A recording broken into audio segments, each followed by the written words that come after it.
Creo que unos minutitos más y ya lo dejamos. Eh, bueno, como estábamos diciendo y mostraba ahí en la diapositiva anterior, en la imagen anterior, se ve claramente más allá que es un esquema, ¿no? Pero de alguna manera representa lo que ocurre en el animal, con alguna pequeña diferencia, pues siempre la topografía que uno ve y estudia, que se describen en los libros, lógicamente está basada en cadáveres y eso, bueno, puede variar un poco al menos en lo que ocurre en el animal en vivo, pero tampoco es una gran diferencia. Entonces acá se ve, como decíamos recién, la parte tan craneal, la ubicación tan craneal que tiene el estómago dentro de esta cavidad abdominal, y por eso queda alejado de la influencia que pueden ejercer los músculos abdominales para tratar de comprimir este estómago que pueda llegar a estar excesivamente repleto, ¿no?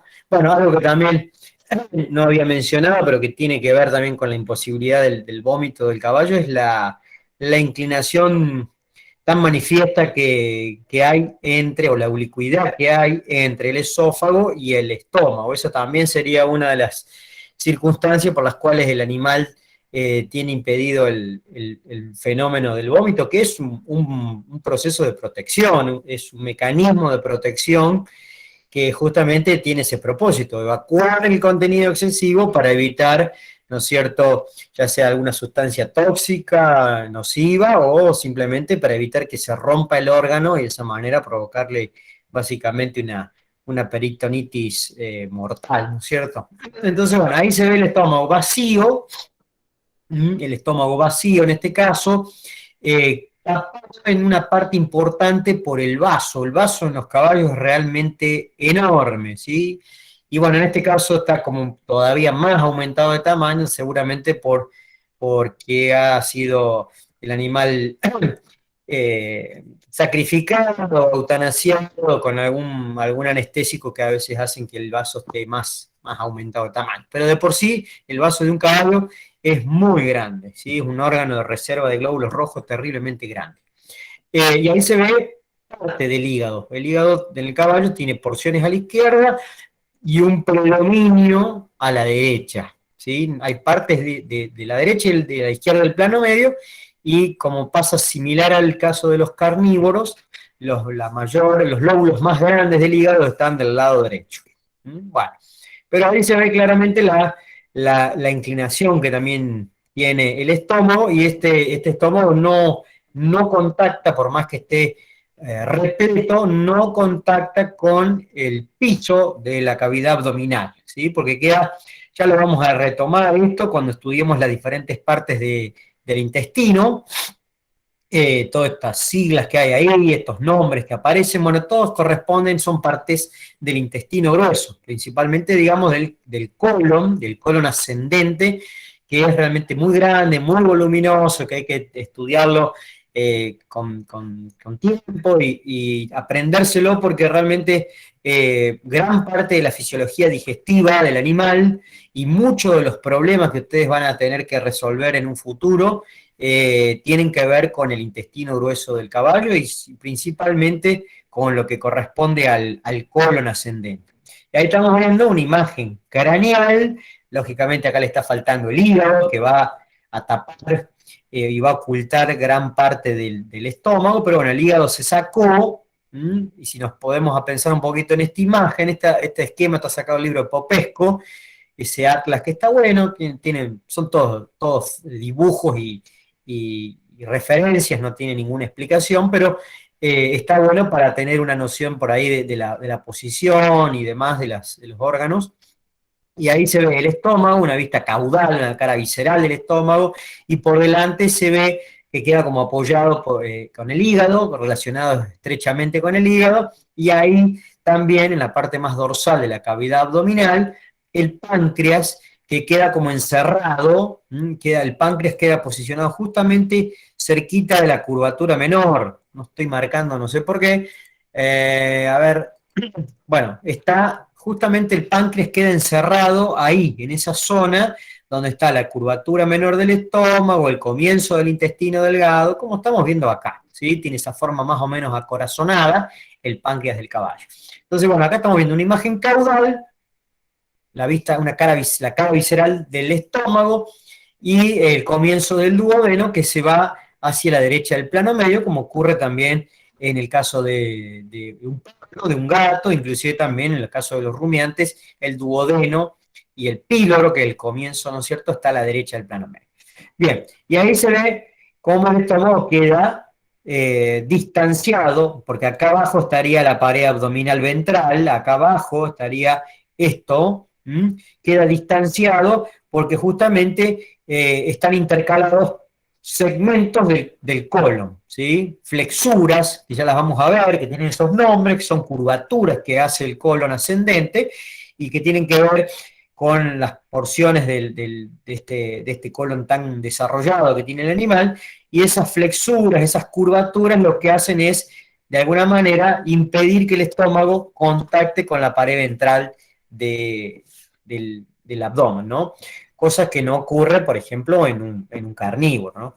Bueno, acá en esta imagen se ha sacado toda la masa intestinal, solamente se dejó el estómago, ahí hay parte del vaso, vaso, ¿sí? Y ahí más en el techo, cerquita de lo que serían las vértebras lumbares, por debajo de las vértebras lumbares, están, no se nota muy bien porque están tapados un poco por peritoneo, los riñones, ¿sí? Que eso después los vamos a estar viendo con más detalle, vamos a ver bien la topografía de los riñones en las distintas especies y demás, pero bueno, es lo único que se ha dejado, además de algunos vasos sanguíneos, como son algunas ramas de la aorta y la vena cava caudal.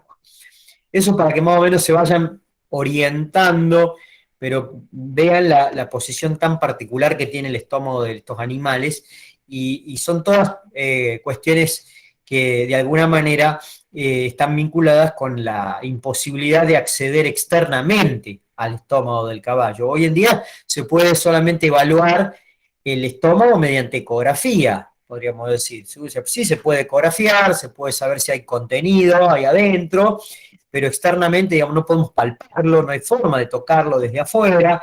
Sí podemos acceder a través de esto que es el sondaje, ¿sí? El sondaje nasogástrico es una forma, de alguna manera directa, de poder llegar al lumen, a la cavidad del estómago, y bueno, el objetivo que tiene es, como está mostrado acá, eliminar, si hay reflujo, si hay contenido excesivo, eliminar ese contenido, evacuar ese contenido, tratando de que el animal no tenga una ruptura estomacal, y además esto le alivia terriblemente, le quita mucha de esa distensión, provoca ese estiramiento de la pared del estómago, provoca el dolor, ¿sí? Entonces ustedes cuando están retirando ese contenido, que están vaciando el estómago, el animal lógicamente percibe eso como un alivio y se tranquiliza mucho, se relaja mucho cuando ustedes hacen esta maniobra, que es una maniobra relativamente simple, ¿no? Entonces, bueno, ahí estamos viendo la manguera posicionada, entrando, ¿no es cierto?, dentro de la cavidad nasal, y el objetivo es que pase por la faringe, llegue entre el esófago, y el esófago finalmente llegue hasta el estómago. Por eso necesitamos varios metros de manguera, ¿no? Varios metros de sonda. Bueno, y acá tenemos las partes, ¿sí? Las partes que tiene el estómago y con qué se relaciona y hacia qué lado se dirigen. El saco ciego, no lo mostré, pero el saco ciego es esto.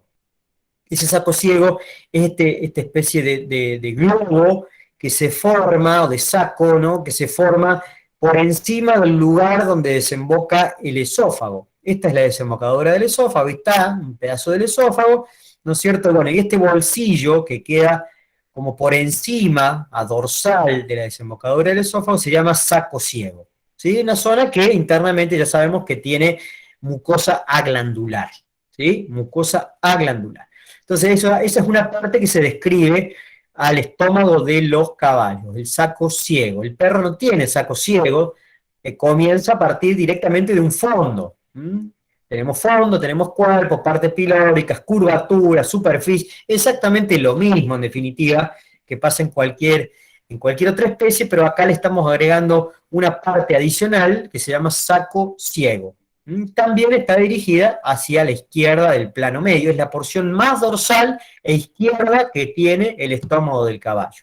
Esa parte es la que puede alcanzar Aproximadamente hasta el 15º, en condiciones normales, 15º, 16º espacio intercostal, ¿no? Esa es la porción del saco ciego. Si ustedes en una ecografía evalúan ecográficamente este estómago y está más atrás todavía y con mucho contenido, bueno, ya eso es indicativo de que hay un reflujo que está volviendo, que se está llenando de manera excesiva ese estómago y hay que hacer algo rápido para evitar que no se termine debilitando la pared de ese estómago y se termine rompiendo, ¿eh? Por eso esas ecografías hoy en día se utilizan con bastante frecuencia para poder evaluar de mejor manera qué es lo que está pasando en estas vísceras que están bastante profundas, ¿no? Bueno, entonces saco ciego, el fondo, que también está a la izquierda, el cuerpo y después la parte pilórica, que como pasa también en los carnívoros, es la parte que se empieza a angostar y se va a desplazar a la parte derecha, ¿sí? Se va hacia el plano derecho, a la parte, sí, derecha del plano medio, y después un poco las superficies con quién contactan. ¿Ven? Fíjense que la superficie parietal con el hígado y también una parte con el diafragma y la cara visceral o superficie visceral contacta con intestino delgado, intestino grueso. El intestino grueso, bueno, en los casos de los carnívoros también, pero acá puntualmente en el caballo, como es tan grande, sobre todo el colon, ya vamos a estudiarlo de forma puntual y detallada, van a ver cómo el colon inclusive deja huellas, deja como marcas en la cara visceral del hígado. El colon de los caballos tiene esa particularidad, queda en contacto directo con la cara visceral del hígado. Bueno, el hígado contacta con otras cosas también, ¿no? No solamente con el estómago, con el intestino delgado, también contacta con riñones, con el páncreas, bueno, tiene relaciones con numerosas estructuras anatómicas ahí dentro de la cavidad abdominal. Bueno, y acá estamos viendo el estómago aislado, todo esto estaría apuntando hacia la izquierda del plano medio, no está así vertical como estamos viendo nosotros acá, está algo inclinado y además oblicuo, si tiene esa doble cuestión. Pero bueno, acá estamos viendo la curvatura mayor, la curvatura menor, fíjense que es bien cerrada, esto también es una de las consecuencias por las cuales, las causas en realidad, que complica también el vómito, esa curvatura menor, muy cerrada, y esto sería la cara más bien visceral, la cara que va a contactar con distintas vísceras, sobre todo intestino grueso, intestino delgado, y, eh, y el comienzo del intestino delgado, ¿sí? A partir del píloro es donde comienza el intestino delgado y ahí queda un remanente, un pedacito del omento mayor, ese pliegue de peritoneo que queda ahí adherido. Esto ya lo vimos, pero acá se le agrega que es muy común que aparezcan en los animales, sobre todo animales que están estabulados, que están encerrados, que están en actividad deportiva, que están permanentemente estresados y demás, algo muy similar a lo que pasa también con el humano, que aparecen con mucha frecuencia erosiones y úlceras gástricas. ¿Sí? Esto estamos viendo una imagen endoscópica, un endoscopio es un instrumento bastante carito que nos permite evaluar distintas partes del aparato respiratorio y también hay algunos endoscopios que tienen una longitud considerable y que permiten también llegar, estos endoscopios realmente yo los vi una sola vez, miden como 3 metros de largo, permiten llegar hasta el estómago y poder observar la mucosa. Bueno, en este caso una imagen endoscópica de la mucosa gástrica, donde se ven úlceras marcadas con las flechas, justamente ahí en el límite de la parte aglandular, de la parte glandular, allá se ve contenido también ahí abajo, bueno. Y estos son parásitos también, que es muy común que aparezcan este tipo de parásitos que están bien adheridos a la mucosa gástrica, ¿sí? Que eso también lo van a ver en algunas asignaturas donde se estudian los parásitos de cada especie, van a ver estos bichitos que son gasterófilos, así se llaman, y quedan adheridos a la mucosa gástrica. Bueno, y ya con esto lo dejamos. Acá estamos viendo el comienzo del duodeno, ¿sí? El duodeno, la primera porción, y ahí se notan estas pequeñas perforaciones que hay en la pared del duodeno, que son los lugares donde desembocan los conductos del páncreas y los conductos del hígado. Hay que tener una consideración en el caso de los caballos, dentro de los mamíferos de lo que estamos estudiando, es la única especie que no tiene vesícula biliar, ¿sí? No tiene vesícula el caballo. El perro, el gato, los rumiantes, el cerdo, todos tienen vinculado al hígado una estructura sacular, ¿sí? Que se llama vesícula biliar, igual que nosotros, no es vital, ¿sí? Se puede vivir tranquilamente sin vesícula, pero en definitiva es un reservorio de bilis que sirve para concentrar básicamente la bilis. Bueno, ya van a ver un poco las funciones. Bueno, el caballo no tiene Profe, vesícula biliar, ¿sí? Permanentemente está liberando bilis al interior del duodeno, tiene conductos biliares más grandes, el hígado del caballo. Bueno, no, es una especie que tiene sus particularidades y una de ellas es que no tiene vesícula biliar, ¿sí? profe, Sí, disculpe, dice que usted dice que el reservorio, digamos, de bilis que tiene el hígado, es el que le dicen la yelque, ¿no? claro, exacto, sí. Bueno, eso que en muchos casos, sobre todo en el campo, donde se hacen faenas, carneadas y demás, tratan de no cortarla, eh, digamos, dentro de la carcasa del animal, porque si usted se les corta y cae bilis adentro, de todo lo que es la parte intestinal, inclusive parte de la musculatura, eso agarra realmente un gusto y un olor bastante particular, es muy amarga, entonces es lo que se trata, digamos, de cuidar y que no se rompa la vesícula biliar, porque si no, digamos, de alguna manera puede llegar a estropear parte de ese animal, ¿no? Sí, eso se llama así, exactamente. Bueno, ya van a ver un poquito las funciones, lo que es la bilis en sí, cuáles son los componentes, y la vesícula biliar lo que hace es eso, un reservorio, es decir, se llena de bilis y esa bilis se concentra ahí adentro, los ácidos biliares y demás, entonces hay en algunas instancias cuando el animal come determinados alimentos, sobre todo cuando hay contenido importante de grasa, de lípidos y demás, la vesícula tiene esa posibilidad, ¿no es cierto?, de contraerse y liberar esa bilis más bien concentrada hacia el intestino y de esa manera favorecer la degradación sobre todo de los lípidos, ¿sí? Sobre todo de los lípidos.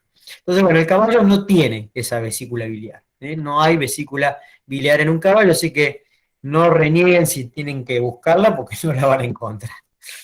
Bueno, y esto después lo vamos a estar viendo de manera más puntual. El carnívoro es el más simple, el más simplificado, el intestino, y vamos a ir pasando después un poquito a lo que ocurre con las otras especies. Hay algunos animales, como pasa por ejemplo en el caballo, donde algunos tramos del intestino son realmente bastante raros, ¿no es cierto? Pero todos hacen a la fisiología digestiva, todos tienen que ver con la fisiología digestiva. Las mayores modificaciones, como dice ahí la diapositiva, las mayores modificaciones que existen están a nivel de lo que sería el ciego y el colon ascendente. Después el resto son más bien cambios de longitud, hay cambios, digamos, de longitud, pero después lo que ocurre entre el ciego de una vaca, el ciego de un caballo o el ciego de un carnívoro son bastante diferentes y lo mismo pasa con el colon, ¿sí? El colon en los carnívoros es simplemente una estructura tubular, más bien rectilínea, que hace un par de vueltas, ¿no es cierto? Bastante simple, pero si uno lo compara por ejemplo, con un rumiante, vamos a encontrar que el colon ese ascendente tiene diferentes curvaturas, tiene una parte acá espiralada, ven que hay todas vueltas que se van enroscando, que se van desenroscando, bueno, y lo mismo ocurre, algo parecido, con el caso del equino, que tiene un colon ascendente bastante particular, muy voluminoso, muy largo, de diámetros, algunos de esos tramos de diámetros muy considerables. Bueno, eso es lo que vamos a tratar de ir haciendo, de ir diferenciando lo que ocurre en cada especie. Lo importante primero es conocer lo más simple, que es el caso de los carnívoros, y después poder ir comparando con las otras especies, ¿no? Tenemos que ver un capítulo especial de lo que sería el digestivo de los rumiantes, donde ahí se apunta fundamentalmente, no tanto al intestino, sino más bien al estómago, ¿sí? Porque la mayor parte de la digestión y el aprovechamiento del forraje ocurre en el estómago, y en el caso del caballo, sí se le presta más atención al intestino. El intestino, sobre todo el intestino grueso, que cumple un rol muy similar a lo que ocurre en el estómago de los rumiantes. ¿Sí? Dentro del ciego, dentro del colon del caballo, hay una población microbiana realmente muy, muy grande, muy alta de microorganismos, y que eso le permiten aprovechar gran parte de la dieta que ingiere el animal. ¿Sí? Entonces, bueno, cada especie tiene su fisiología digestiva particular, y por eso que por ahí le vamos a prestar más atención al estómago de una cosa, al intestino delgado de otra, al intestino grueso de otra. Bueno, eso es un poco la idea para que ustedes puedan comprender después la fisiología de cada uno de estos animales, que hay cosas similares y hay cosas que son diferentes, ¿no? Esa es un poco la idea. Bueno, acá esto no es para que se lo aprendan de memoria y nada por el estilo, pero ahí tienen un poquito la longitud, ¿no es cierto?, del intestino de cada especie. Bueno, los carnívoros, una especie que tiene un intestino bastante cortito, y nos vamos al extremo de lo que son los pequeños rumiantes, donde inclusive, por ejemplo, hay tramos del intestino, sobre todo el intestino delgado, que puede alcanzar hasta prácticamente los 40 metros de largo, ¿no es cierto? Entonces, una cosa que es bastante sorprendente pensar que hay 40 metros de intestino delgado que están ubicados dentro del abdomen de una oveja, de una cabra, o también puede pasar algo muy parecido en una vaca, ¿no? 40 metros de intestino delgado. Es bastante sorprendente, ¿no? Bueno, entonces esa va a ser un poco la intención de las clases siguientes, vamos a ver un poco más también de la parte del hígado, vamos a ver intestino, comparar un poco entre especies, primero ver lo más simple, que serían los carnívoros, y después ir abarcando los otros animales que tienen una complejidad un poco mayor, ¿no? Bueno, lo dejamos acá nomás.